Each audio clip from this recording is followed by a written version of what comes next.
Online জুয়া বর্তমান প্রেক্ষাপটে মানুষের জীবনে যেটা বড় একটা ভূমিকা পালন করে। যেমন মধ্যবিত্ত গরিব ফ্যামিলির ছেলেরা এখন টাকা কামানোর জন্য সহজ একটা উপায় বেছে নিয়েছে, তা হচ্ছে অনলাইন জুয়া। অনলাইন জুয়া মানে আমি 1,000 টাকা ঢুকাবো, 10,000 টাকা লাভ পাবো, ওই আশায় সে তার 1,000 টাকা এটাও খাওয়াচ্ছে। যে গরিব আছে সে গরিব হতেই যাচ্ছে দিন দিন। আমাদের এটা পদক্ষেপ নেওয়া দরকার যে অনলাইন জুয়ার সাইটগুলো যাতে বন্ধ করে দেয়, কারণ এর জন্য অনেক ফ্যামিলি ধ্বংস হয়ে যাচ্ছে গা, অনেক ছেলে ধ্বংস হয়ে যাচ্ছে গা। এই জুয়াতে যেয়ে মনে করেন টাকা হারানোর পর তারা সুসাইড করতেছে, বা তারা ফ্যামিলি থেকে টাকা নিয়ে ফেলতেছে, বা চুরি করে ফেলতেছে, বা যে কোনো কিছু, বা চাপ দিচ্ছে। যে কোনো ভাবে হোক একটা ছেলের লাইফ নষ্ট হচ্ছে, ফ্যামিলি নষ্ট হচ্ছে। আমার বিশেষ অনুরোধ যাতে এই অনলাইন জুয়ার সাইটগুলো ব্লক করে দেওয়া হয়।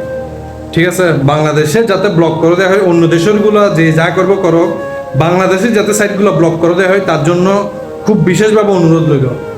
কারণ ভাই একটা ফ্যামিলি বাঁচানো সবার দায়িত্ব, আমাদেরও দায়িত্ব। আপনারা সবাই ভিডিওটা শেয়ার করুন। এই অনলাইন জুয়ার প্রভাব কিন্তু দিন দিন বাড়ছে। বর্তমানে 75% মানুষ অনলাইন জুয়ায় আসক্ত আছে।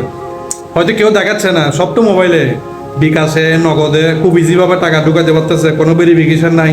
টাকা ঢুকাচ্ছে, হারাচ্ছে, ঢুকাচ্ছে, হারাচ্ছে, মানুষ থেকে নিচ্ছে, দাঁত দানা করতেছে। এভাবে করে করে একটা ছেলের জীবন নষ্ট হয়ে যাচ্ছে। আপনাদের কাছে বিশেষ অনুরোধ, সবাই ভিডিওটা শেয়ার করেন যাতে অনলাইন জুয়া সাইটগুলো সার্ভার থেকে ব্লক করে দেয়, তার পদক্ষেপ নেই। সবাই দোয়া করবেন।